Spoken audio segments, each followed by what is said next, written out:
pemirsa, pasca kebakaran yang menghanguskan puluhan rumah di Kemayoran Gempol, Jakarta Pusat. Warga atau korban kebakaran kini menempati tenda pengungsi yang didirikan dinas terkait dan BPBD Jakarta. Berbagai bantuan pun mulai berdatangan bagi warga korban kebakaran. Berikut liputan jurnalis Metro TV Jose Nicole dan juru kamera Yahdin Syafrizal selengkapnya.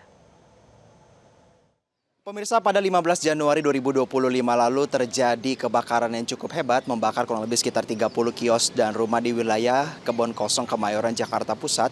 Dan beberapa warga yang terdampak saat ini tengah diungsikan di wilayah sekitar. Dan kami akan memberikan gambaran pemirsa berkaitan dengan situasi pengungsian di wilayah Kemayoran, Jakarta Pusat ini. Beberapa bantuan dari pihak terkait ini sudah mulai terlihat. Pertama adalah dari Badan Penanggulangan Bencana Daerah Provinsi DKI Jakarta yang melakukan monitoring cukup ketat. Yang pertama berkaitan dengan data waktu kejadian, lokasi kejadian, objek kejadian, dan terutama yang berdampak di sini pemirsa terpantau ada 41 rumah dengan 45 kakak atau setara dengan 119 jiwa. Dan saat ini lokasi Jalan Bendungan Jago, tepatnya depan pospol kepolisian ini masih menjadi tempat yang digunakan untuk sementara. Dan berkaitan dengan lokasi daripada pengungsian ini pemirsa, seperti yang Anda lihat saat ini ada beberapa tenda dari dinas sosial yang keberadaan daripada dalam ruangan ini cukup kondusif pemirsa. Ada beberapa matras dan juga adanya sebuah kipas begitu ya, sehingga masyarakat yang bersantai ataupun memutuskan untuk beristirahat baik siang, sore maupun malam hari ini dapat berlangsung dengan kondusif.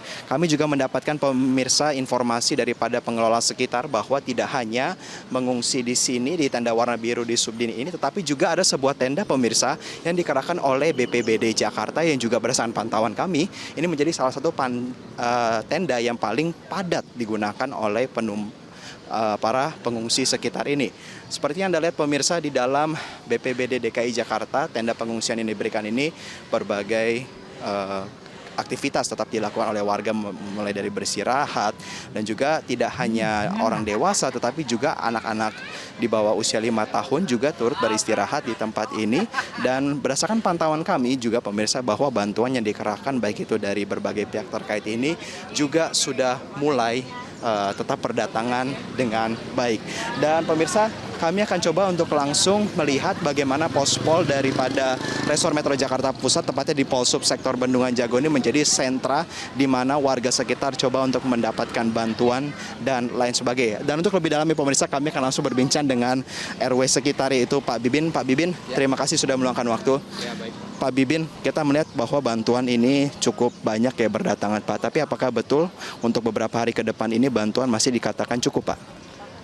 Untuk bantuan alhamdulillah cukup Pak, cukup berdatangan dari berbagai pihak, terutama dari pemerintah, dari dinas sosial, dari Kementerian Sosial, kemudian dari BPBD dan sebagainya. Gitu. Pak Bibin, kita kan juga melihat ya warga masih beberapa coba untuk menyelamatkan beberapa harta benda yang masih berlangsung. Tetapi pengungsian ini Pak Bibin ditargetkan sampai kapan nih Pak selesainya? Ya, kalau secara standar itu memang 3 hari Pak. Jadi 3 hari ke depan, tapi saya sih pesimis untuk bilang 3 hari itu akan mereka melewati masa sulit gitu ya. Jadi mereka harus menemukan tempat kontrakan baru, mereka harus bisa, misalnya saudara ada yang menampung gitu. Jadi kemungkinan mereka akan menunggu sampai polis lain itu dibuka Pak. Dan kemungkinan itu akan kita perpanjang mungkin 3 hari berikutnya, jadi mungkin 6 hari. Akhir mungkin himbauan kepada pemerintah provinsi untuk bantuan terutama bagi para warga yang terdampak rumahnya rata tanah hangus terbakar Pak Bibin. Ya, saya sih menginginkan bahwa pemerintah itu mendukung ya. Ini yang menderita kebakaran ini biasanya adalah orang susah ya. Memang orang tempat tinggalnya di situ dan satu-satunya tempat tinggal. Sehingga saya menginginkan supaya memang terkait perkara hukum yang terjadi soal kebakaran itu dipercepat penyelesaiannya. Kemudian bantuan-bantuan berupa material maupun uang yang memang bisa mereka nikmati gitu ya, terutama dari kerabat-kerabat terhadap pribadi-pribadi. Nah, baiknya langsung ke pribadi-pribadi supaya tidak terjadi amal baik itu menjadi fitnah di kemudian hari.